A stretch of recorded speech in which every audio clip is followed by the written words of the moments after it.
అడగని వెళ్ళండి, మంచి ఫలితాలు సంప్రాప్తిస్తాయి. తదుపరి కన్యా రాశి. కన్యా రాశి వారికి ఈ వారం సానుకూల పరిస్థితులు గోచరిస్తోంది. వృత్తి ఉద్యోగాల పరంగా చాలా బాగుందని చెప్పచ్చు. ఆరోగ్యపరంగా కూడా ఎటువంటి ఇబ్బందులు ఉండవు. ప్రభుత్వ ఉద్యోగపరమైన రావాల్సిన బెనిఫిట్స్ ఏవైతే ఉన్నాయో వీరికి లభించే దశగా ఉంది. ప్రభుత్వ ఉద్యోగం కోసం ప్రయత్నిస్తున్న వారికి మంచి అవకాశాలు అని చెప్పచ్చు.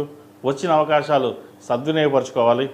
ఏదైనా కర్మానుసారైన మనకి వచ్చిన అవకాశాలని ఎంతవరకు ఉపయోగించుకుంటామన్నది మన మీద ఆధారపడి ఉంటుంది. విద్యార్థులు విదేశాలు వెళ్ళి చదువుకోవాలన్న వారికి మంచి అవకాశాలు కలిసి వస్తాయి. వచ్చిన అవకాశాలను ఉపయోగించుకోవాలి. స్నేహితులకు దూరంగా ఉండడం, సాధ్యమైనంత వరకు పెద్దల సంరక్షణలో, అలాగే తల్లిదండ్రుల మాట విని ముందుకు వెళ్తే మంచి ఫలితాలు సంప్రాప్తిస్తాయి. కోపాన్ని అదుపులో ఉంచుకోవాలి. అలాగే జీవిత భాగస్వామితోటి చిన్నపాటి విభేదాలు రాకుండా చూసుకోవాలి. సాధ్యమైనంత వరకు కోపాన్ని తగ్గించుకుని ముందుకు వెళ్ళడం చెప్పదగినది. భూమి కొనుగోలు కావచ్చు, వాహనం కొనుగోలు కావచ్చు, ఈ వారం శుభసూచకమని చెప్పచ్చు. అయితే ఆరోగ్యపరంగా అన్నీ బాగున్నా కూడా సెల్ఫ్ డ్రైవింగ్ విషయంలో కొన్ని జాగ్రత్తలు తీసుకోవాలి. అదేవిధంగా వీసా, H1B, గ్రీన్ కార్డు కోసం ప్రయత్నిస్తున్న వారికి ఈ వారం మంచి ఫలితంగా చెప్పవచ్చు. వచ్చే అవకాశాలు లేకపోలేదు. అదేవిధంగా వివాహం కాని వారికి వివాహ ప్రయత్నాలు చేసుకోవచ్చు. మంచి సంబంధం కుదురుతుంది. సంతానపరంగా ఇబ్బందులు పడుతున్న వారికి ఎవరైతే ఉన్నారో సంతాన ప్రాప్తి కలుగుతుంది.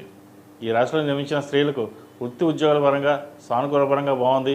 సంతానం మంచి అభివృద్ధిలోకి వస్తారు. మంచి గవర్నమెంట్ సీట్ కానీ, ప్రైవేట్ సంస్థలో మంచి ఉద్యోగం కానీ వీరికి లభించే అవకాశం గోచరిస్తోంది.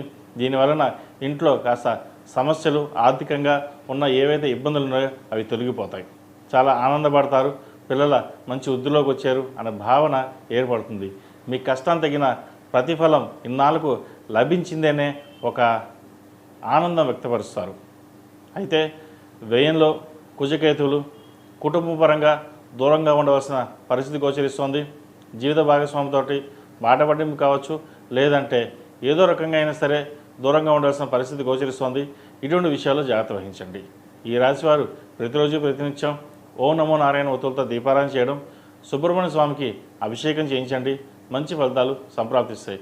లేదా ఇంట్లో ఒకరోజు రుద్రాభిషేకం చేయించుకోండి. మంచి ఫలితాలు ఉంటాయి. ఈ రాశిలో నిర్మించిన వారికి కలిసి వచ్చే సంఖ్య 5, కలిసి వచ్చే రంగు రెడ్. ఏదైనా పని మీద బయటకు వెళ్ళేటప్పుడు బుధవారం కానీ మంగళవారం అనగానే వెళ్ళండి. మంచి ఫలితాలు సంప్రాప్తిస్తాయి. తదుపరి తులారాశి.